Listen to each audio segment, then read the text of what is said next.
hold on to your hats, baseball fans, because we need to talk about something that's been keeping Blue Jays Nation up at night, something that's making Red Sox fans nervous, and something that should have every team in baseball reconsidering their offseason strategy. We're talking about Bichette, one of the most talented young shortstops in baseball, and his free agent market that appears to be imploding right before our very eyes. This isn't clickbait, folks. This isn't me dragging you in with a sensational headline only to waste your time. We're going head down into a very real, very troubling situation that's developing around one of the game's brightest stars. Bichette's market isn't just cooling off, it's freezing solid, and the implications are absolutely staggering for multiple teams. Across Major League Baseball, think about it for just a second. Here we have a player who, just a couple of years ago, would have had teams lined up around the block throwing money at him. A shortstop who can hit for average, hit for power, play a premium position, and who's still in his prime years. This should be a feeding frenzy. Teams should be tripping over themselves to lock him up to a long-term deal.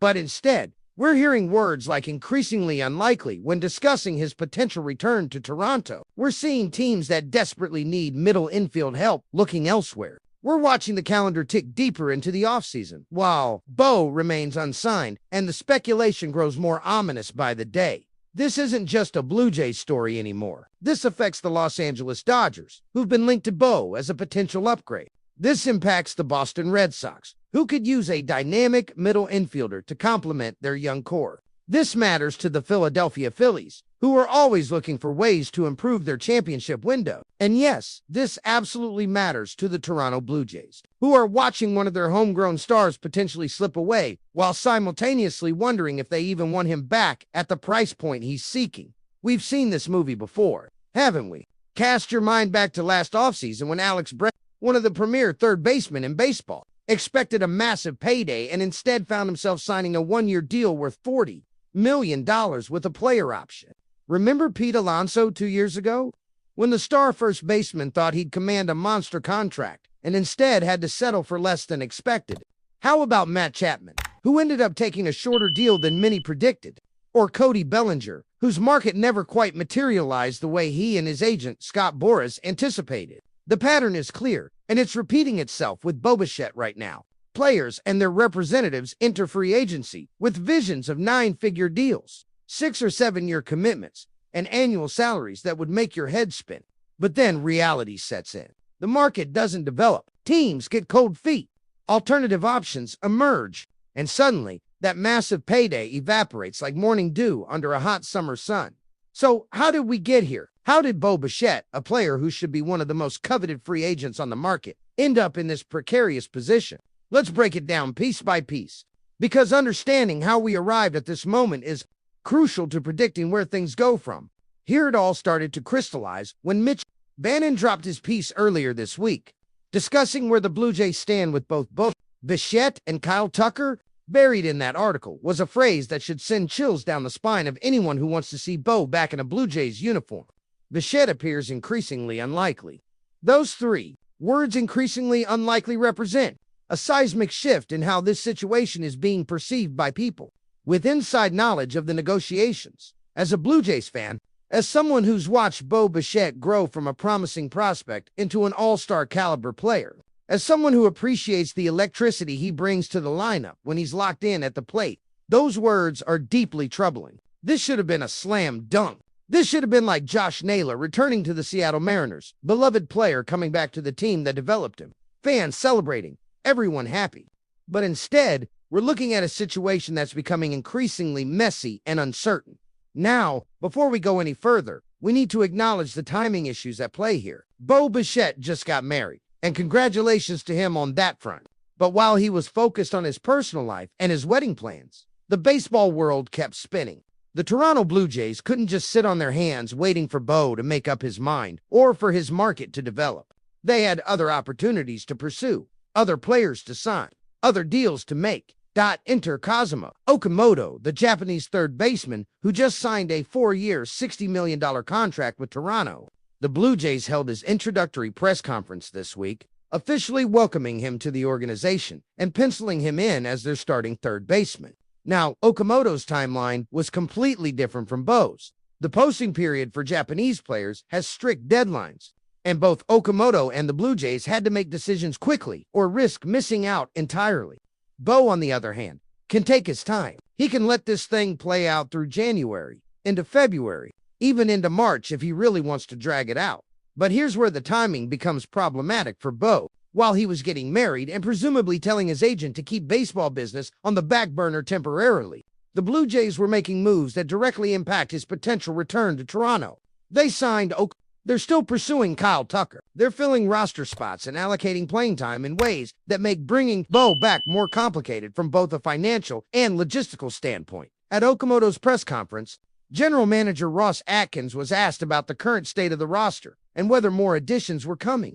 His response was telling and somewhat ominous for Bo Bichette's chances of returning. Atkins said they feel good about the team as currently constructed, and then he dropped this gem. The only thing I would add is additions at this point will start to cut away at playing time from players that we feel very good about, that we feel are very good major league pieces.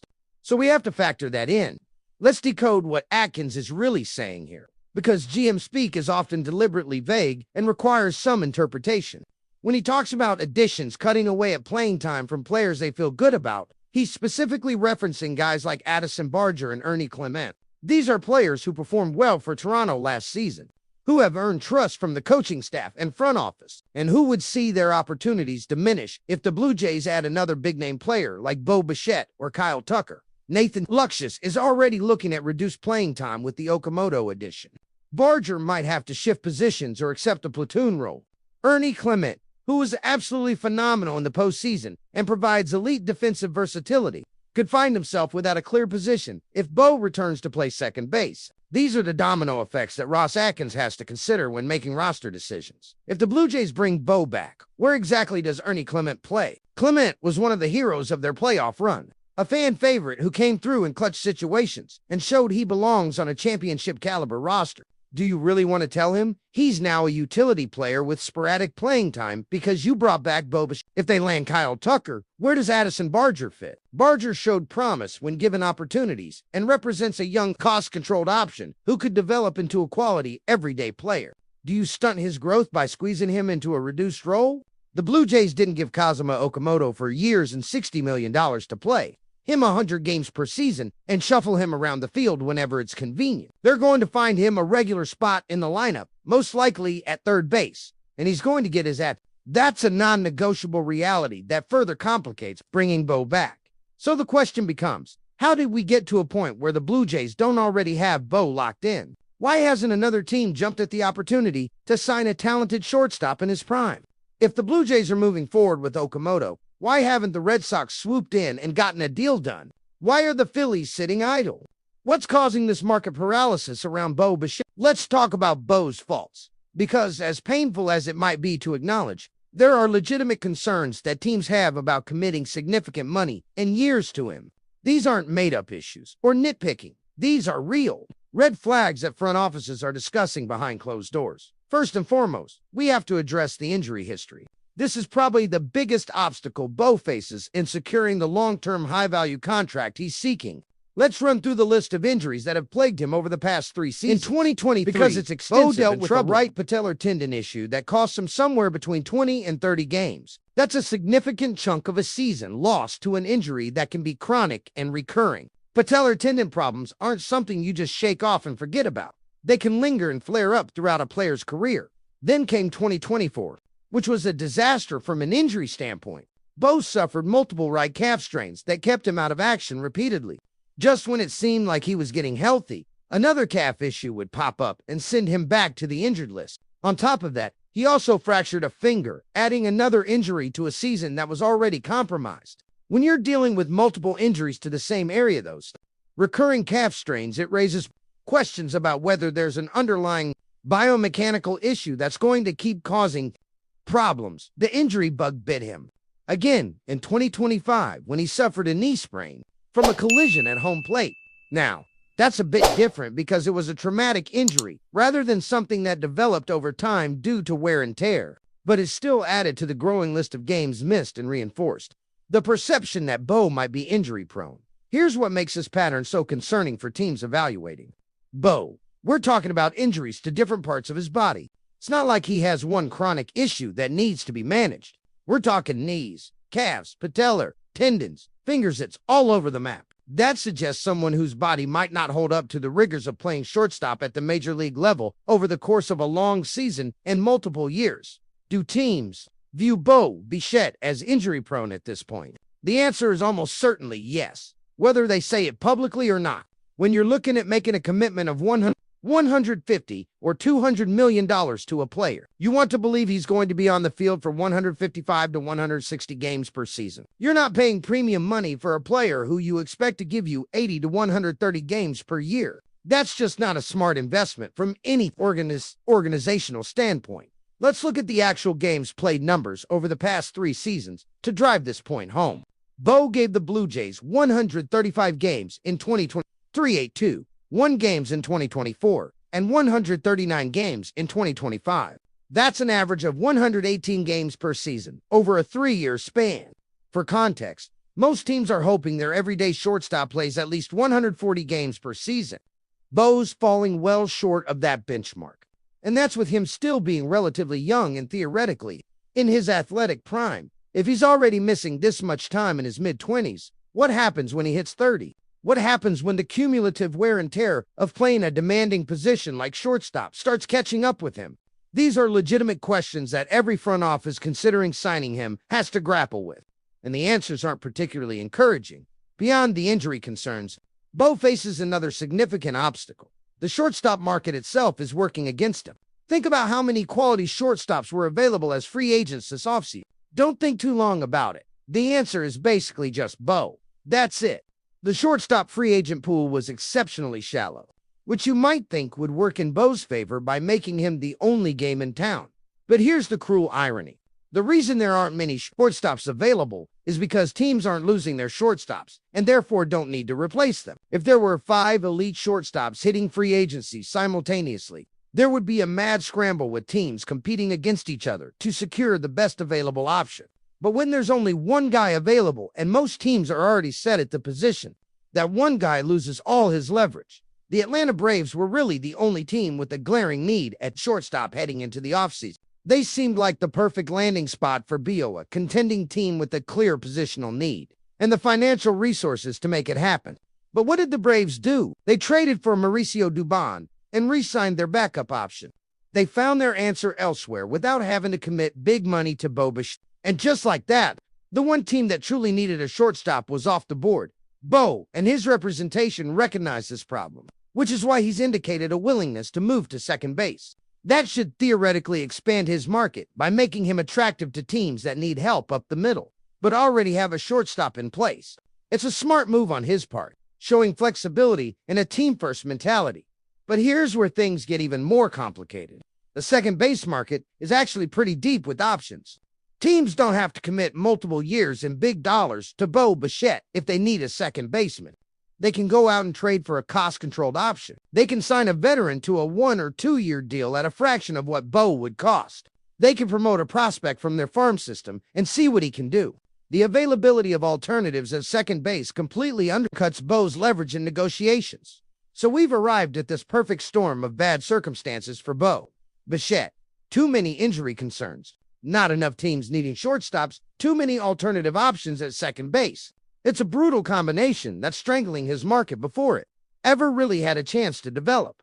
Let's talk about the teams that have been most prominently linked to Bo throughout the offseason, because understanding their situations helps explain why none of them have pulled the trigger yet. The most obvious team is his current employer, the Toronto Blue Jays. Then we have the New York Yankees, the Los Angeles Dodgers, the Philadelphia Phillies, and the Boston Red Sox as the other main contenders.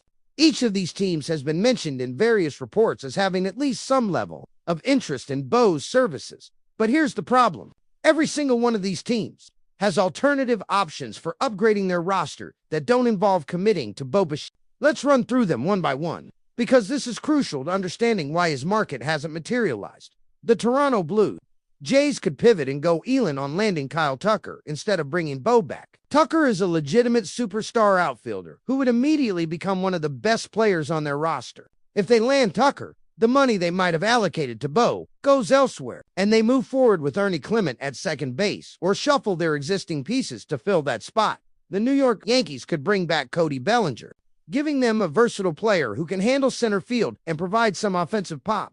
Bellinger isn't as good as he was during his MVP season, but he's a known commodity who could help them without requiring the same commitment as Bo. The Los Angeles Dodgers could make a trade for Jarren Duran, acquiring a young outfielder with speed and upside, or they could simply decide that Dalton Rushing, one of their top prospects, is ready for an everyday role and give him the opportunity to sink or swim at the major league level.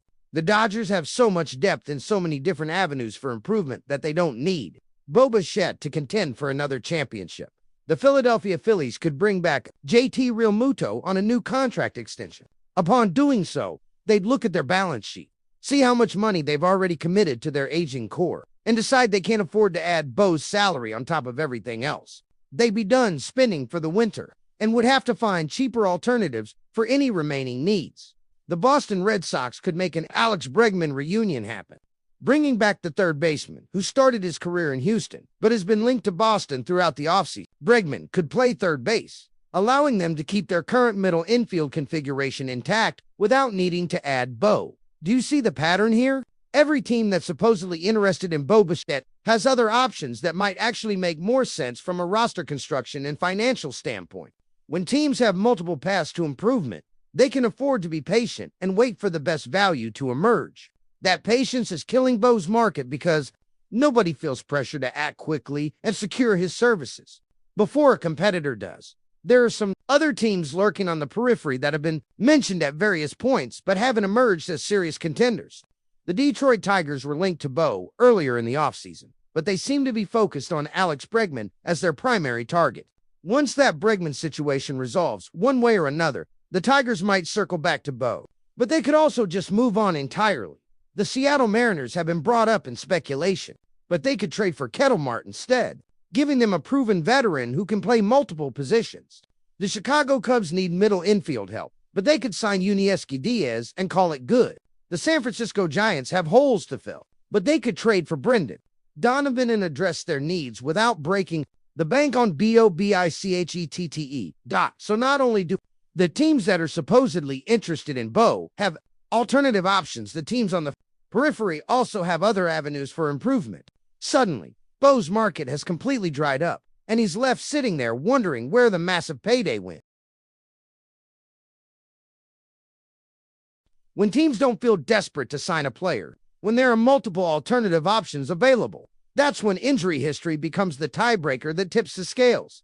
Front offices start nitpicking medical records, questioning whether the player can stay healthy, worrying about whether they'll regret a long-term commitment when the injuries keep piling up. Bo's injury history, which might be overlooked if teams were fighting over him, instead becomes the excuse they need to walk away from negotiations or significantly lower their offers. This could very easily turn into a situation where Bo ends up signing a deal similar to what Alex Bregman signed last year. Bregman got $40 million for 1 year with a player option, essentially betting on himself to have a monster season and then re-enter free agency at a better time. Would teams give Bo that same player option given his injury history? That's a legitimate question. Maybe they offer him $30 million for 1 year without the player option, forcing him to accept the risk of another injury-plagued season, torpedoing his market again next winter at that price point, somewhere in the $30 to $40 million range. For a single season, you'd probably see all those teams we mentioned earlier come back into the conversation. The Blue Jays, Red Sox, Phillies, Dodgers, and Yankees would all potentially be interested if there's no long-term commitment required. You might even see some new teams enter the bidding who weren't willing to consider a multi-year deal but would take a flyer on Bo for 1 season. But that's a massive step down from what Bo and his agent presumably expected heading into free agency. We're talking about the difference between securing generational wealth with a 6 or 7 year deal worth $150 million and taking a 1 year prove-it deal worth a fraction of that. That's a gut punch for any player who thought they'd hit the free agent jackpot. The question now becomes, when does this get resolved? If history is any indication, we could be waiting a while. Remember how long it took for Alex Bregman to sign last year? Pete Alonso's deal dragged on forever. Matt Chapman didn't sign until late in the offseason. Cody Bellinger's market took ages to develop. When players find themselves in this situation where their expected market doesn't materialize, they often end up waiting and waiting and waiting, hoping something will change or a mystery team will emerge with a better offer. Bo could be sitting out there as a free agent well into January, possibly into February. He might not sign until shortly before pitchers and catchers report to spring training. That's a long time to be in limbo, wondering where you're going to play and what your future holds. It's also a long time for teams to be waiting, unable to finalize their rosters and make other plans because this domino hasn't fallen yet. Now, I know what some of you are thinking. Maybe Bo was getting married and told his agent to put everything on hold temporarily. Maybe he just hasn't had time to focus on his free agency because he was dealing with wedding planning and his personal life. I can't imagine that's really the case, though, because even if you're getting married, you make time for decisions involving 50, 100, or $150 million. You don't just ignore the biggest financial negotiations of your life because you're busy with other things. Plus, while Bo was focused on his personal life, things were happening in the baseball world that directly impacted his market. The Blue Jays signed other teams signed players who filled needs that Bo could have addressed. Roster spots disappeared. Payroll flexibility evaporated.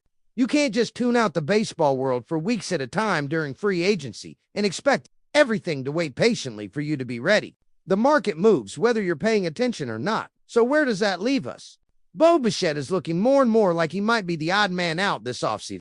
The high-profile free agent whose market never developed the way everyone expected. We've seen this story before with other players, and it never ends the way the player hopes when free agency begins. For Blue Jays fans, this creates a fascinating dilemma. Do you want your team to bring Bo back if his price comes down significantly? If he's available on a 1 or 2 year deal at a reasonable salary, does that change the calculus? Or would you rather see them allocate those resources elsewhere, maybe using that money to land Kyle Tucker or address other needs? For Red Sox fans, imagine a scenario where you sign both Alex Bregman and Bo Bichette because Bo's market collapsed and suddenly he's available at a price point that makes sense. That completely transforms your roster and gives you 2 impact middle infielders to pair with your young core. For Phillies fans, what if Bo is handed to you on a silver platter because other teams passed and his asking price dropped to something reasonable? You could add a talented player without mortgaging your future or blowing past luxury tax thresholds.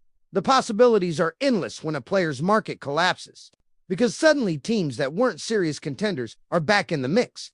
Teams that balked at the initial asking price start making phone calls. General managers who moved on to other targets circle back to see if a deal can be made. But make no mistake, this is bad news for Bo Bichette. This isn't how he envisioned his first trip through free agency going. He deserved better than to see his market dissolve while teams pursue other options and question whether his injury history makes him too risky for a long-term commitment. He's a talented player who's accomplished a lot in his career, and it's unfortunate that circumstances have conspired against him at this particular moment. The word unlikely keeps popping up when insiders discuss the possibility of Bo returning to Toronto. That word should terrify Blue Jays fans who want to see him back in the organization. It should excite fans of other teams who think their team might swoop in and get a bargain. And it should concern Bo and his representation, who are watching their carefully laid plans for free agency unravel in real time. I don't think we're done with this story yet. There's still a winding road to walk before Bo Bichette signs somewhere, and we can move on to other storylines.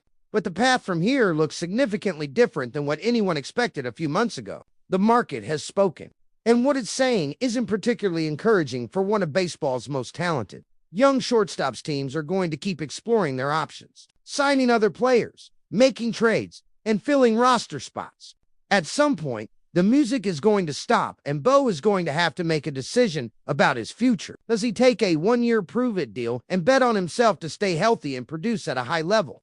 Does he accept a longer-term contract at a lower average annual value than he hoped for? Does he get creative with opt-outs and escalators that protect both him and the team? Whatever happens, this offseason has become a cautionary tale about how quickly a player's market can evaporate, even when that player is talented and relatively young. Bo Bichette entered free agency thinking he'd be one of the prizes of the winter. Instead, he's watching other players sign while he sits in limbo, waiting for a market that might never fully develop. For the teams involved, whether it's the Blue Jays, Red Sox, Phillies, Dodgers, or someone else entirely, this presents both an opportunity and a risk. The opportunity is potentially landing a quality player at a below-market rate. The risk is committing resources to someone whose injury history suggests he might not provide the value you're hoping for even at a discount price. This is baseball in 2026, folks. The free agent market is more unpredictable than ever, with players finding that their expected paydays don't materialize and teams feeling empowered to wait out the market rather than aggressively pursuing every available talent. Bichette is just the latest casualty of this new reality, and he won't be the last. So what do you think? Is Bichette's market really collapsing, or is this just a temporary lull before someone steps up with a strong offer? Should your team be pursuing him aggressively, or is he too risky given the injury concerns? Would you want him on a one-year deal, or does he need to be a long-term commitment to make sense? Drop your thoughts in the comments below, because we want to hear from every fan base on this. Blue Jays fans, do you want Bo back, or are you ready to move on? Red Sox fans, is he your backup plan if Bregman doesn't work out? Phillies fans, would you take him if the price is right? Dodgers fans, do you even need him with all your other options? This Bichette situation is heading down a road that nobody expected, and definitely not one that I'm thrilled about as someone who appreciates his talent and what he's accomplished. But the reality is harsh and unforgiving. His market is struggling, teams have alternatives, and the injuries keep piling up in a way that makes front offices nervous. We're not done with this story yet. There's still plenty of offseason left, and things can change quickly in baseball. But right now, at this moment, Bichette is looking like he might be the biggest name to see his market completely collapse this winter. Whether that ends up being good news for a team that gets him at a discount or bad news for a player who expected so much more, deep dive we'll have to wait Bichette's market situation. Smash that like button and help us reach more baseball fans who need to understand what's happening here. Subscribe to the channel if you haven't already, because we're going to be tracking this story every step of the way as it develops.